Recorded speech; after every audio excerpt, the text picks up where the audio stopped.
Hi. Nice പത്തിരി ഉണ്ടാക്കാൻ നമുക്ക് എല്ലാവർക്കും ഭയങ്കര ബുദ്ധിമുട്ടാണ്. പൊടി കൊയ്ക്കുമ്പോൾ കൈയൊക്കെ പൊള്ളുകയും ചെയ്യും. അതുപോലെ തന്നെ കയ്യിലൊക്കെ പൊടിയൊക്കെ പറ്റി പിടിച്ച് അത് കഴുകി വൃത്തിയാക്കാനൊക്കെ ഭയങ്കര ബുദ്ധിമുട്ടാണ്. പത്തിരി പരത്തുമ്പോൾ പൊടി ഇടുമ്പോഴൊക്കെ അതുപോലെ തന്നെ കയ്യിലൊക്കെ പൊടിയാവും. അതിൽ നിന്നൊക്കെ വ്യത്യാസമായിട്ട് നമുക്ക് എങ്ങനെയാണ് നെയ്സ് പത്തിരി വളരെ എളുപ്പത്തിൽ ഉണ്ടാക്കാൻ നോക്കാം. ഞാൻ അടുപ്പിലൊരു പാത്രം വെച്ചിട്ടുണ്ട്. ഇതിലേക്ക് 4 കപ്പ് വെള്ളം ചേർത്ത് കൊടുക്കുക.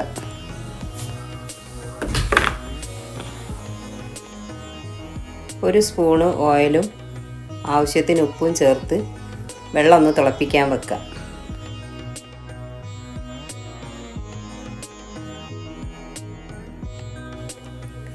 നിങ്ങൾക്ക് ഈ വീഡിയോ ഇഷ്ടമാകുകയാണെങ്കിൽ സബ്സ്ക്രൈബ് ചെയ്ത് കൂടെയുള്ള ബെല്ലൈക്കൺ അമർത്തി ഒന്ന് ഷെയർ ചെയ്യണേ. ഇപ്പോൾ വെള്ളം നല്ലോണം തിളച്ചിട്ടുണ്ട്. ഇതിലേക്ക് 2 കപ്പ് പൊടി ചേർത്ത് കൊടുക്കാം. പൊടി നല്ലോണം മിക്സ് ചെയ്തതിൻ്റെ ശേഷം 2 മിനിറ്റ് ഒന്ന് അടച്ച് വെച്ച് വേവിപ്പിച്ചെടുക്കുക. ഞാൻ ഈ പൊടി കൊയ്ക്കുന്നത് ഒരു സഞ്ചിയിലാണ്. അപ്പോൾ നിങ്ങൾ വിചാരിക്കും ഈ സഞ്ചിയിലൊക്കെ പൊടി കൊയ്ച്ചിട്ട് പൊടിയൊക്കെ ഉണങ്ങി പോകില്ലേ, അതിൻ്റെ അകത്ത് പറ്റി പിടിച്ചതൊക്കെ, അപ്പോൾ കഴുകി കളയാനൊക്കെ ഭയങ്കര ബുദ്ധിമുട്ടാണ്. ഒരിക്കലുമില്ല, കുറച്ച് വെള്ളത്തിൽ കുതിർത്ത് വെച്ചാൽ പെട്ടെന്ന് തന്നെ കഴുകിക്കളയാം. സഞ്ചിയിലിട്ട് പൊടി കൊയ്ച്ചാൽ ഒരിക്കലും നമ്മളെ കയ്യും പൊള്ളത്തില്ല. നല്ല സോഫ്റ്റ് ആവുന്നത് വരെ നമ്മളെ പാകത്തിന് നമുക്കത് കൊയ്ച്ചെടുക്കുകയും ചെയ്യാം. ഇപ്പോൾ 2 മിനിറ്റ് ആയിട്ടുണ്ട്. നമുക്കിത് സഞ്ചിയിലേക്ക് ഇട്ട് കൊടുക്കുക പൊടിയെല്ലാം.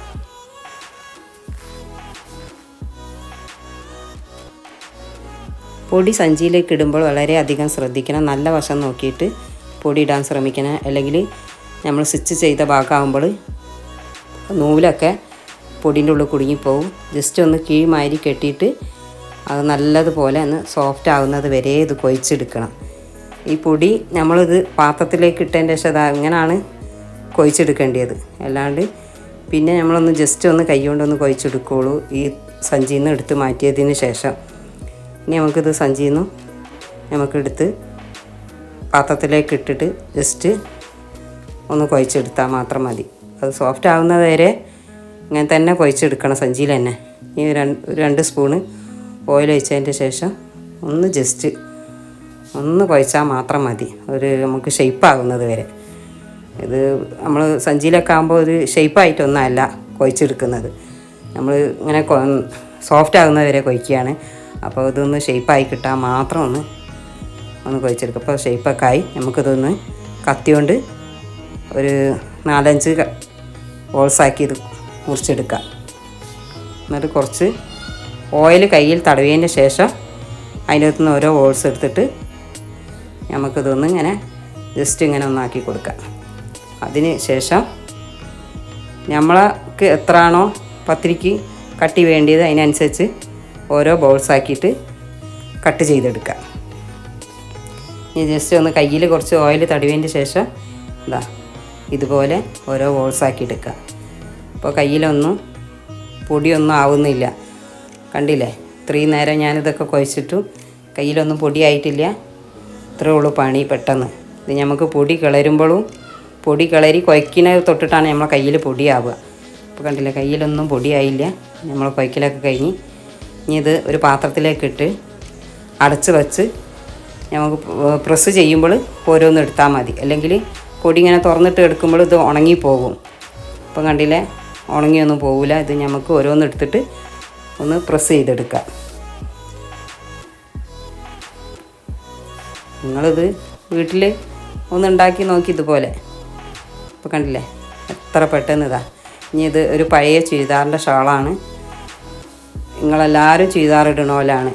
നമുക്ക് പൊടി ഈ ഷാളിൻ്റെ ഇതിലേക്ക് ഒരു കഷ്ണം ഷാൾ ഞാൻ മുറിച്ചെടുത്തതാണ് പഴയ ഷാൾമെന്ന്. ഇതൊന്ന് ഒരു കിഴിമാരി കെട്ടിയിട്ട് നമുക്ക് പത്തിൻ്റെ മുകളിൽ പൊടിയിടുമ്പോഴൊക്കെ ഭയങ്കര പ്രയാസമാണ്. അതൊക്കെ കയ്യിലൊക്കെ പൊടിയായി അതൊക്കെ ഭയങ്കര ബുദ്ധിമുട്ടാണ്. ഒരു കിഴിമാരി കെട്ടിയിട്ട് നമുക്കിത് ജസ്റ്റ് ഒന്ന് ആദ്യം പ്ലേറ്റിൽ ഒന്ന് കുത്തി കൊടുക്കുക. പത്തിരി ഇട്ടാൽ അത് പറ്റി പിടിക്കും പ്ലേറ്റിനകത്ത് പൊടിയൊന്നും ഇല്ലെങ്കിൽ. എന്നിട്ട് ഇതിൻ്റെ മുകളിലേക്ക് പത്തിരി വെച്ചതിൻ്റെ ശേഷം ഒന്നുകൂടി പൊടിയൊന്ന് തടവി കൊടുക്കുക. അപ്പോൾ നമ്മളെ കയ്യിലൊന്നും പൊടിയാവത്തുമില്ല. വളരെ സിമ്പിളായിട്ട് നമുക്ക് എത്രയും പെട്ടെന്ന് പത്തിരി ഉണ്ടാക്കിയെടുക്കാം. അപ്പോൾ ഇതെല്ലാവരും ഉണ്ടാക്കി നോക്കണം കേട്ടോ. നോമ്പൊക്കെ അല്ലേ വരുന്നത്, എല്ലാവർക്കും ഭയങ്കര ബുദ്ധിമുട്ടാണ് നൈസ് പത്തിരി ഉണ്ടാക്കാൻ. അപ്പോൾ നമുക്കിത് കല്ലിൽ വെച്ചിട്ട് ഓരോന്ന് ചുട്ടെടുക്കാം. ഇത് ഇരുമ്പിൻ്റെ കല്ലാണ്, നോൺ സ്റ്റിക്കിൻ്റെ കല്ലല്ല കേട്ടോ.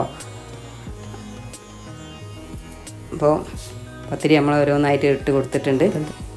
ജസ്റ്റ് ഒന്ന് ആവി വന്നാൽ ഒരു തവണ മറിച്ചിട്ട് കൊടുക്കുക. രണ്ടാമത്തെ തവണ നല്ലോണം വെന്തതിന് ശേഷമേ രണ്ടാമത്തെ തവണ മറിച്ചിടാൻ പാടുള്ളൂ. മൂന്നാമത്തെ തവണ മറിച്ചിടുമ്പോൾ പൊങ്ങി വരുന്നത് കാണാം. ഇപ്പോൾ പത്തിരി എല്ലാം നല്ലോണം പൊങ്ങി വന്നിട്ടുണ്ട്. എല്ലാം പാനിൽ നിന്ന് എടുത്ത് മാറ്റാം.